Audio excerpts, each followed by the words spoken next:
Las dos caras de la inversión pública en Perú será nuestro primer titular. Hoy tenemos información muy valiosa de nuestra región y del mundo. Temas económicos en nuestra pantalla. Veamos entonces cómo se anuncia esta inversión pública en Perú y qué es lo que ha pasado efectivamente en el área de las municipalidades. Recuerden que hubo elecciones y que esos espacios tienen nuevos gobernantes electos. Vamos a ver cómo se ralentiza entonces en algunos ámbitos la inversión, aunque los datos oficiales indican que va al alza. Un hecho calificado como histórico: China deprecia el yuan por primera vez en 10 años. Habló el gobernador del Banco Central. Imagínense las repercusiones de esta decisión. El gobernador ha sido muy claro: China no usará el yuan para protegerse ante una disputa comercial. Palabras textuales.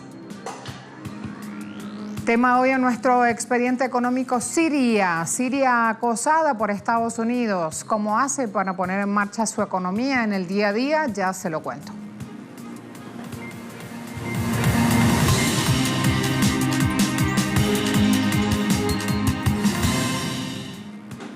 Interrogante, pregunta: ¿cómo afecta la inestabilidad política al ciudadano de a pie en Perú? Según la vicepresidenta Mercedes Arauz, del 100% de la inversión en el país, 63% es privada nacional, 22% pública y 15% extranjera. Más del 94% de las empresas peruanas son micro y pequeñas.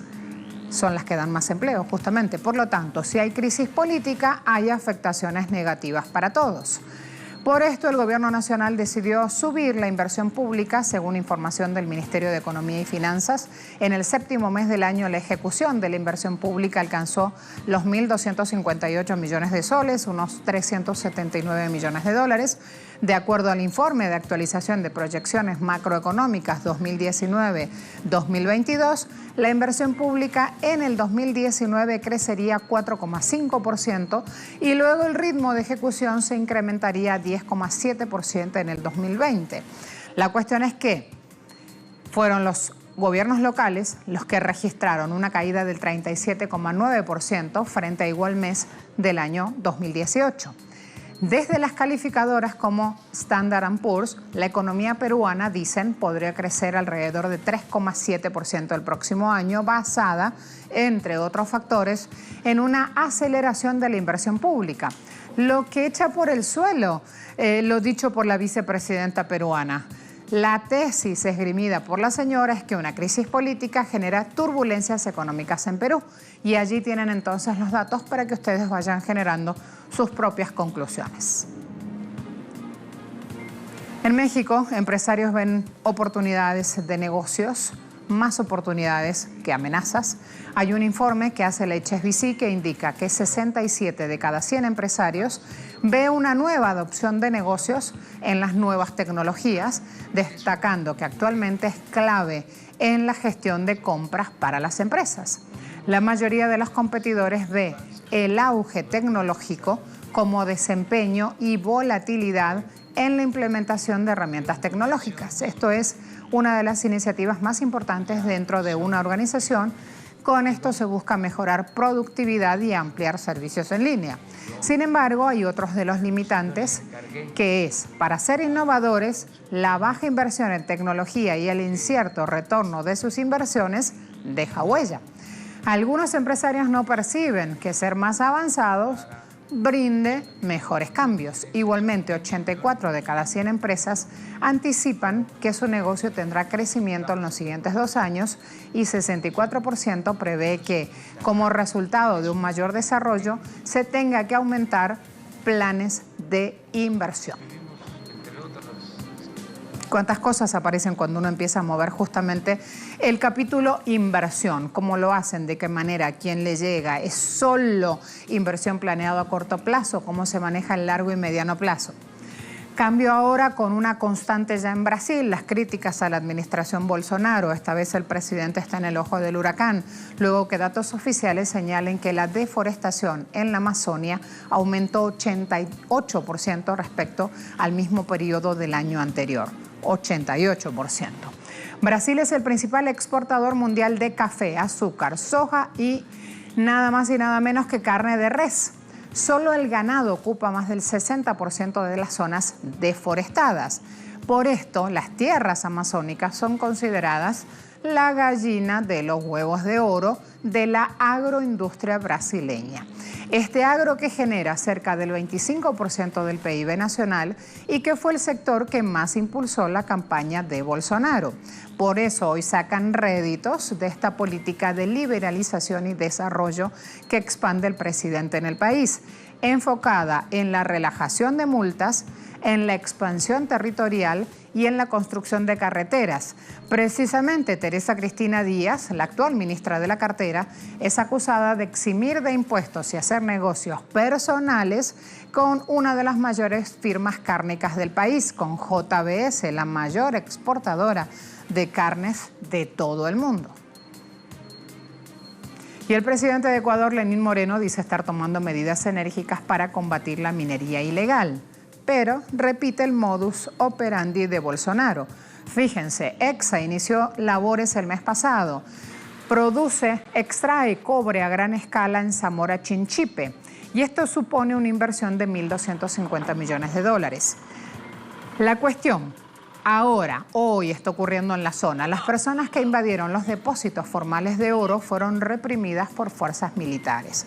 El presidente Moreno logró atraer inversiones de transnacionales mineras, eliminando un impuesto sobre los recursos mineros, implementando una modalidad de pago anticipado de regalías y reduciendo un impuesto sobre la ganancia de capital en las transferencias de las compañías.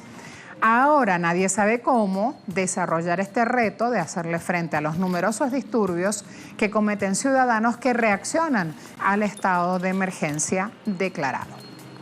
1.500 pobladores, llegó aquí a 8.000 personas, de 8 a 10.000 personas.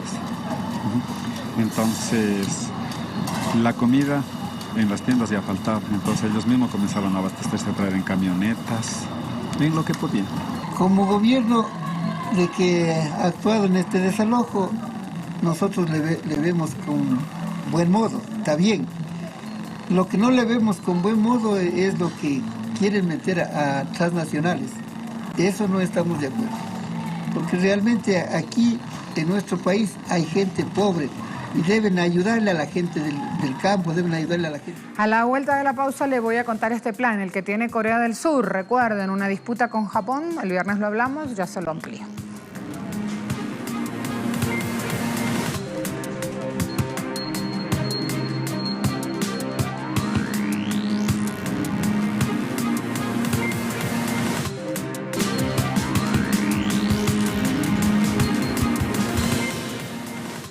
Un nuevo capítulo se abre en la guerra comercial entre Estados Unidos y China. La moneda del gigante asiático, el yuan, rompió este lunes la barrera psicológica de los 7 yuanes por dólar.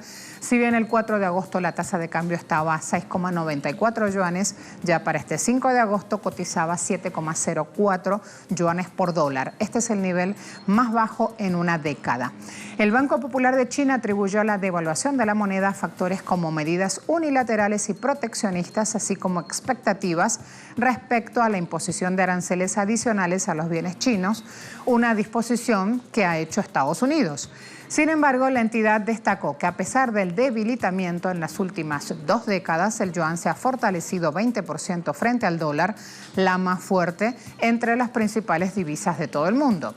También destacamos el tipo de cambio de la moneda china está determinado por los fundamentos económicos a largo plazo, aunque se ve afectado por oferta y demanda del mercado, así como por el movimiento del dólar a corto plazo. Así, desde la perspectiva macro, el tipo de cambio del yuan se ve impulsado por sólidos fundamentos del país, su fuerte resiliencia económica, posición fiscal estable, riesgos financieros controlables, movimiento equilibrado de capital transfronterizo y, fundamental, las suficientes reservas de divisas, por lo que desde el Banco Central de China reiteraron que tienen la confianza y la capacidad de mantener básicamente estable el tipo de cambio del yuan. Esta caída del yuan tuvo un claro impacto en mercados internacionales. Las principales bolsas del mundo se dejaron caer hoy. En Europa, el Stoxx 600 perdía 1,59% tras cerrar 2,15 5% abajo el viernes, los peores niveles en 2 meses. La bolsa británica lideraba la caída con bajas del 1,74%, seguida por Francia 1,73% y Alemania menos 1,28%. Por su parte, acciones asiáticas sufrieron su mayor caída diaria en 10 meses. Corea del Sur, el Kospi del mercado de valores de Seúl cerró en 2,56%, su nivel más bajo desde junio de 2016. En Japón, el promedio de acciones Nikkei bajó 1,7%, mientras que el índice de Shanghái se dejó caer en 1,6%. Corea del Sur anunció planes para invertir alrededor de 6.480 millones de dólares en investigación y desarrollo de materiales, piezas y equipos locales durante los próximos 7 años, en un esfuerzo por bajar la dependencia de las importaciones japonesas. La medida se da luego que Japón, recuerdan, el viernes lo vimos, eliminaba a Corea de su lista blanca de países con un estado de exportación acelerado, intensificando una disputa sobre los trabajadores forzados en tiempos de guerra. En julio, Japón intensificó controles sobre exportación de materiales usados para fabricar chips, el principal artículo de exportación de Corea del Sur, que amenazaba con interrumpir suministros mundiales de semiconductores que usan a su vez gigantes tecnológicos, caso Apple y Huawei. Ahora, Corea del Sur planea aumentar la autosuficiencia para 100 componentes claves, materiales y equipos utilizados para fabricar chips, pantallas, baterías, automóviles y otros productos, y el objetivo es estabilizar suministro en los próximos 5 años. Planeamos hacer una inversión inmensa de 6,48 mil millones de dólares en investigación y desarrollo durante 7 años. También apoyaremos intensamente para asegurar el suministro de 100 materiales estratégicos, claves desde el principio. También presionaremos fuertemente por la diversificación de los países importadores con respecto a los materiales estratégicos clave. Queremos convertir la crisis en una oportunidad para la industria de materiales, piezas y equipos. Allí el pronunciamiento. Con Seúl y Tokio encerrados en una creciente disputa comercial, el presidente surcoreano puja ahora por una cooperación económica con el norte. Según él, la relación intercoreana podría sacar una importante ventaja económica frente a Tokio, frente a Japón, en esta coyuntura actual. No se trata solo de superar las represalias comerciales de Japón, sino que también necesitamos una visión más amplia y una determinación extraordinaria para superar a la economía japonesa. Si la cooperación económica intercoreana conduce a una economía impulsada por la paz, podremos alcanzar el dominio de Japón. Con la convicción de que una economía impulsada por la paz es nuestro futuro, que ningún otro país del mundo puede tener, podremos lograr una prosperidad conjunta sobre la base de la paz en la península coreana, con la desnuclearización, cuando el sur y el norte trabajen juntos. También habló el ministro de Exteriores de Irán. Describió en esta jornada las sanciones de Estados Unidos contra su país como un verdadero estigma, terrorismo económico. Recordemos que el gobierno de Trump apuesta por llevar a cero las exportaciones de crudo iraní, que es la principal fuente de ingresos del país. Hoy, el terrorismo económico es una realidad. El terrorismo económico significa que usted se dirige a ciudadanos comunes con la esperanza de que implementen sus políticas. El gobierno de Estados Unidos ha declarado oficialmente que si el pueblo iraní quiere comer, debe cambiar sus políticas. Esto significa terrorismo económico. Significa unir la comida del pueblo a la política. ¿Qué significa sancionar al ministro de Asuntos Exteriores? Significa derrota en el diálogo. Significa derrota en la diplomacia. Significa oponerse al diálogo. No hemos comprado nuestra seguridad y nunca lo haremos. Nuestra seguridad no se compra ni se vende, porque proviene de nuestra gente. Sobre ese terrorismo económico que ejerce Estados Unidos, también sobre Siria, vamos a hablar a la vuelta, aquí en el capítulo de análisis.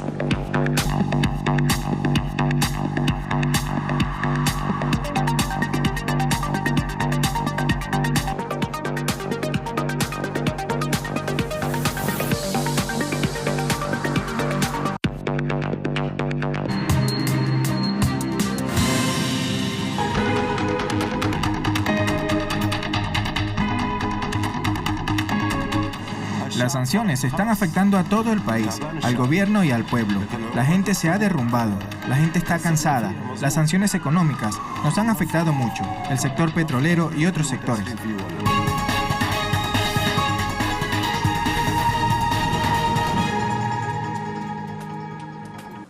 Ninguna novedad que las sanciones impuestas por Estados Unidos y la Unión Europea contra Siria estrangulan la economía de ese país. Ese era el objetivo, por eso lo hicieron. La industria petrolera, las transferencias de dinero, así como a los funcionarios y entidades sirias se han visto gravemente afectadas. Y esto representa un verdadero cóctel explosivo que dinamita el poder adquisitivo de los ciudadanos. Sanciones y la guerra tienen efectos dramáticos en la economía y en todo el sistema financiero sirio. Año 2011... el dólar en Siria solía valer 47 libras sirias al comienzo. En la actualidad, un dólar se cambia por 600 libras, ¿sí? 47 por 1, 2011, 2019, 600 por 1.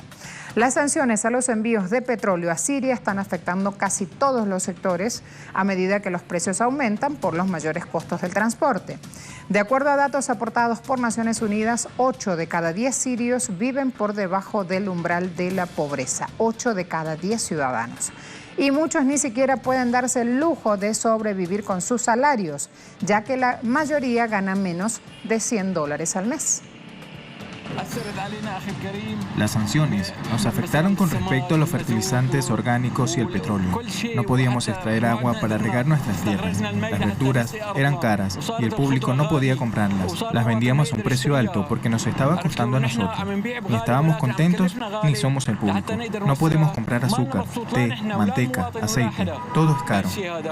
Sus impactos directos o indirectos han afectado a todos los segmentos del pueblo sirio y cuando las sanciones se impusieron a las personas o a las entidades que estaban tratando con el gobierno sirio, esto afectó gravemente a varios sectores de la economía siria, donde el tipo de cambio se deterioró y también los precios se dispararon en comparación a los años anteriores, que fueron testigos de una ligera mejora en el pasado. Las sanciones también afectaron la importancia de la necesidad de derivados del petróleo de Siria. Esto se acompañó con medidas estadounidenses que prohibían a Siria extraer su natural recurso en el noreste que se considera la reserva de recursos naturales de Siria. Y aprovecho aquí un comentario. $100. ¿Para cuánto alcanza en su país? ¿Para cuánto alcanza en Argentina? ¿Para cuánto alcanza en Siria? ¿Para cuánto alcanza en Venezuela? Eso es lo que hay que ver. La relación de gastos que uno tiene por pago de servicios públicos, pago de alimentación, canasta básica familiar, etcétera, etcétera, y ese costo, ese promedio del valor dólar. Desde que llegaron las sanciones, las pérdidas en Siria se estiman de miles de millones de dólares. Uno de los sectores más afectados ha sido el sector de la medicina. ¿Por qué? Porque Washington y sus aliados dejan destrucción y dolor allí por donde están. Se topan con un gobierno sirio que no se doblega ante sus designios y entonces allí los ciudadanos tienen que... Los que tienen dinero se toman un avión y se van a atender sus males en suelo europeo. Los que no tienen que aguantárselas y con ese dolor a cuestas tratar de salir adelante. ¿Por qué? Porque así lo quiere Trump. Antes de la guerra, Siria producía el 90% de las medicinas que su gente necesitaba. Hoy este sector se encuentra en pleno proceso de reconstrucción, necesario por el saldo que dejaron las bombas, también por el daño que representan las sanciones impuestas por Occidente. Durante el periodo de guerra sufrimos mucho, especialmente en el tema de los medicamentos importados, porque se fabrican en compañías extranjeras, y la mayoría de estas compañías extranjeras cumplieron con la conspiración de las sanciones económicas y el embargo impuestos a Siria, por lo que nos resultó difícil para asegurar la materia prima o las piezas de repuesto para las máquinas o medicamentos. Esto es especialmente significativo, ya que estos medicamentos que todavía estamos importando son importantes para las vacunas para niños, medicamentos para el cáncer, derivados de la sangre y suministros de diálisis. Tenemos instrucciones de los líderes para encontrar alternativas en el este y cooperar con países amigos como Rusia, Irán, China, India y Cuba.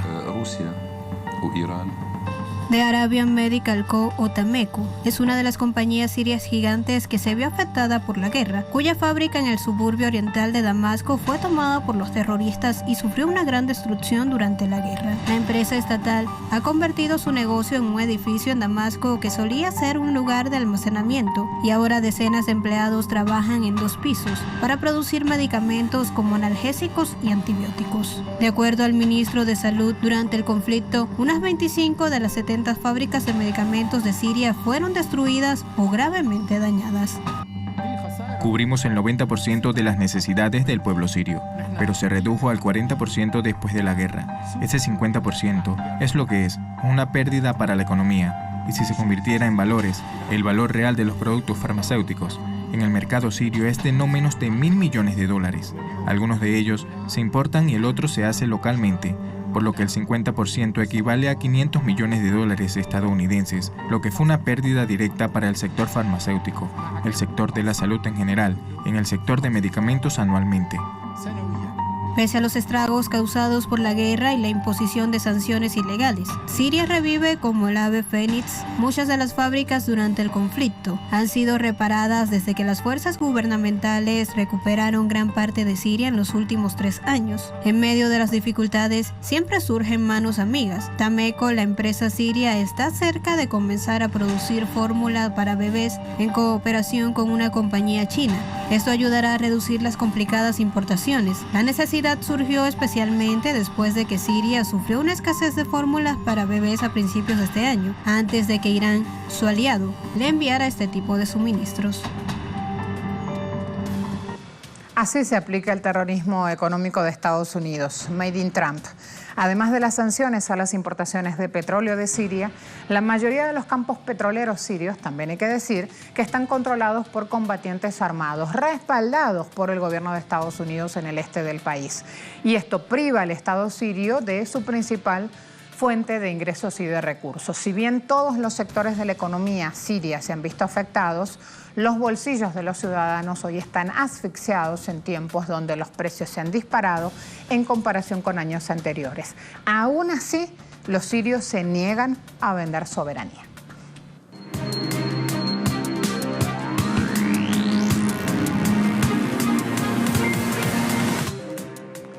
Brent cotizando a $60,97 el barril en esta jornada, WTI operando a $54,68 el barril. Cesta petrolera venezolana cerró la semana del 29 de julio al 2 de agosto, recuerden que tiene cierre semanal, en 405 yuanes con 30 céntimos. Cerró al alza. A todos, muchas gracias.